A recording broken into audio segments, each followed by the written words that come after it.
जय हिंद दोस्तों। जैसा कि आप सभी जानते हैं कि एसएससी जीडी के न्यू फॉर्म भराने जल्दी शुरू होंगे 5 सितंबर से। तो बहुत सारे बच्चों को ये कन्फ्यूजन होता है कि जितने सारे फोर्सेज़ हैं उनमें से किसको अपनी पहली पसंद रखना है, किसे दूसरी, तीसरी, चौथी ऐसे प्रेफरेंस देना है, क्योंकि अधिकतर बच्चों को पता ही नहीं होता है कि कौन सी फ़ोर्स का क्या काम है। तो मैं एक सीरीज़ लेकर आई हूँ जिसमें मैं सभी फोर्सेज़ के बारे में आपको बताऊँगी कि किस फ़ोर्स का क्या काम है, किस में कितनी सैलरी है, किस में कितनी सुविधाएँ हैं। उसको देखने के बाद आप लोग को डिसीजन लेने में आसानी होगी कि किस फ़ोर्स को आप अपनी पहली पसंद देना चाहते हैं। तो आज के इस फर्स्ट सीरीज़ में मैं आपको सीआरपीएफ़ के बारे में बताने जा रही हूँ। सीआरपीएफ़ का पूरा नाम सेंट्रल रिज़र्व पुलिस फ़ोर्स है, जिसे हिंदी में केंद्रीय रिज़र्व पुलिस बल कहते हैं।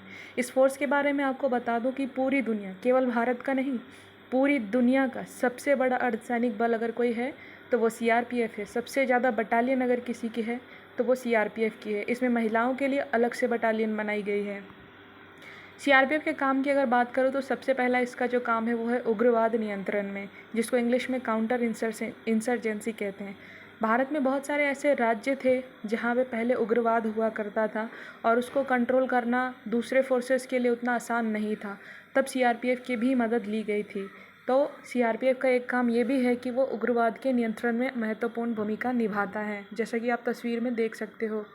दूसरी, आतंकवाद से लड़ने के लिए आप सभी जानते हैं कि आतंकवाद से लड़ने के लिए हमारे देश की सबसे बेहतरीन फ़ोर्स आर्मी को माना जाता है। लेकिन आर्मी के अलावा अगर कोई काउंटर टेररिज्म में पार्टिसिपेट करता है तो वो है सीआरपीएफ। इसके लिए सीआरपीएफ की एक अलग से बटालियन बनाई गई है, अलग से टीम बनाई गई है, जिसका नाम है वैली क्यू80 टीम। इसका काम ही है कि वो केवल और केवल टेररिस्ट से फाइट करता है।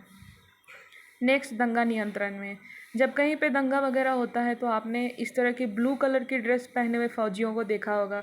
ये भी सीआरपीएफ का ही पार्ट है और इनका नाम आरएएफ रखा गया है। तो सीआरपीएफ दंगा कंट्रोल करने का भी काम करती है। इसके अलावा नक्सलवाद से निपटना, जिस इलाके में भी नक्सलिज़्म है, चाहे छत्तीसगढ़ का जंगल हो या झारखंड का जंगल हो या मध्य प्रदेश का जंगल हो, जहाँ कहीं पे भी नक्सलवाद की समस्या है उससे निपटने के काम भी सीआरपीएफ का ही होता है। और इसलिए सीआरपीएफ की एक अलग से कमांडो बटालियन बनाई गई है जो केवल नक्सलियों से निपटता है और उस कमांडो बटालियन का नाम कोबरा है। इसके अलावा किसी भी स्टेट में जो स्टेट पुलिस होती है, स्टेट पुलिस को वहाँ का कानून बनाए रखने में, वहाँ शांति बनाए रखने में सीआरपीएफ मदद करती है। बहुत सारी जगहों पे आपने देखा होगा कि स्टेट पुलिस के साथ, ट्रैफिक पुलिस के साथ सीआरपी वाले भी ड्यूटी कर रहे हैं। वो ड्यूटी इसीलिए कर रहे होते ताकि वह उस इलाके की शांति व्यवस्था को बनाए रख सकें। इसके अलावा जब कभी आपके इलाके में इलेक्शन हुआ होगा तो आपने देखा होगा, अगर आपके स्कूल में इलेक्शन हो रहा है, आपके कॉलेज में इलेक्शन हो रहा है, तो वहाँ पे आपने बहुत सारे वर्दीधारियों को देखा होगा इस तरह की ड्रेस पहने हुए।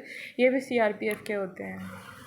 इसके अलावा वीआईपी सुरक्षा, हमारे देश में जितने भी वीआईपी हैं, वीवीआईपी हैं, चाहे प्रधानमंत्री हैं, गृह मंत्री हैं, राष्ट्रपति हैं, उन सभी की भी सुरक्षा का काम ये करते हैं।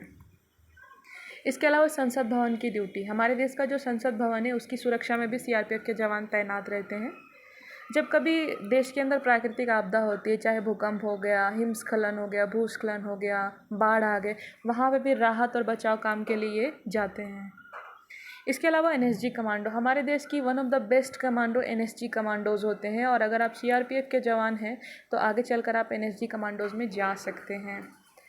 इसके अलावा विदेश में जाकर के भी आपको सेवा करने का मौका मिलता है यूएन मिशन के अंतर्गत। इसके लिए एक अलग से वीडियो बना दूंगी कि विदेश में आप कैसे जा सकते हैं यूएन मिशन के लिए। पर फिलहाल के लिए इतना जानो कि अगर आप सीआरपीएफ ज्वाइन करते हैं तो आगे चल के आपको विदेश में जा कर के काम करने का भी मौका मिलेगा। अब बात करते हैं कि सैलरी कितनी होती है सीआरपीएफ कांस्टेबल की। तो ट्रेनिंग के टाइम पर लगभग आपको 35,000 रुपये मिलेंगे, क्योंकि कुछ अलाउंसेस जो होते हैं ट्रेनिंग पूरा करने के बाद ही मिलता है।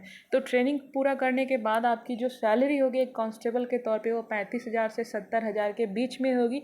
ये डिपेंड करेगा कि आप किस एरिया में हैं। अगर आप जम्मू कश्मीर या छत्तीसगढ़ जैसे इलाके में ड्यूटी में हैं तो सैलरी ज़्यादा होगी, क्योंकि वहाँ रिस्क अलाउंस ज़्यादा होता है।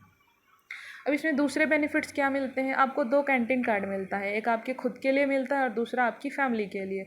आप बाहर से कोई भी सामान खरीदोगे, चाहे वो राशन के सामान हो या 2 व्हीलर हो या 4 व्हीलर हो, कोई भी चीज़ है, तो जितना एमआरपी है उतने में ही मिलेगा। लेकिन अगर आपको कैंटीन कार्ड मिलता है तो आपको आधे दाम में या 25% कम करके इतने कम दाम में आपको चीज़ें मिलती हैं। तो ये आपके और आपकी फैमिली के लिए बहुत अच्छा है। दूसरा, आपको आयुष्मान स्वास्थ्य कार्ड मिलेगा, जो आपके लिए भी होगा और आपकी फैमिली के लिए भी होगा। इसमें आपको 5 लाख या इससे ऊपर तक के जो भी आपका ट्रीटमेंट में खर्चा होगा आपका या आपकी फ़ैमिली का, वो सरकार उठाएगी। इसके अलावा पूरे इंडिया में कहीं भी आप अपनी फ़ैमिली के लिए क्वार्टर ले सकते हो, ठीक है। जिनके घर नहीं है, बहुत गरीब फैमिली से आ रहे हो ना, तो तुम अपनी फैमिली को क्वार्टर दिला सकते हो, ठीक है, जब तुम इसमें आ जाते हो। इसके अलावा तुम बतौर फ़ौजी जब साल में 2 बार घर छुट्टी जाओगे ना, तो तुमको आने जाने का खर्चा भी जो है सरकार देगी। अब प्रमोशन की बात कर लेते हैं। बहुत सारे बच्चे ऐसे हैं जो ग्रेजुएट हैं या 12th पास कर रखा है, लेकिन वो ये सोच के फॉर्म नहीं भरते हैं कि हम कांस्टेबल पद से भर्ती पे नहीं जाएंगे, हम जाएंगे तो ऑफिसर बन के ही जाएंगे। मैं तुम्हें डिमोटिवेट नहीं कर रही हूँ, तुम्हें जाना चाहिए, लेकिन अगर बार बार बड़े एग्जाम्स दे रहे हो और नहीं निकल पा रहा है और केवल इस सोच के साथ कि मैं छोटी पोस्ट से नहीं जाऊँगा, ऐसी गलती मत करो। इसलिए मत करो क्योंकि जब तुम बतौर कांस्टेबल इसमें भर्ती हो जाते हो ना, तो आगे चल कर डिपार्टमेंटल एग्जाम्स के थ्रू तुम्हें बहुत मौके मिलेंगे, जिससे तुम कांस्टेबल से head constable, assistant sub inspector, inspector, सूबेदार, मेजर, यहाँ तक कि असिस्टेंट कमांडेंट भी बन सकते हो। कई बार बड़े की तलाश में हम छोटे को भी खो देते हैं और लास्ट में हमें कुछ नहीं मिलता है, ठीक है।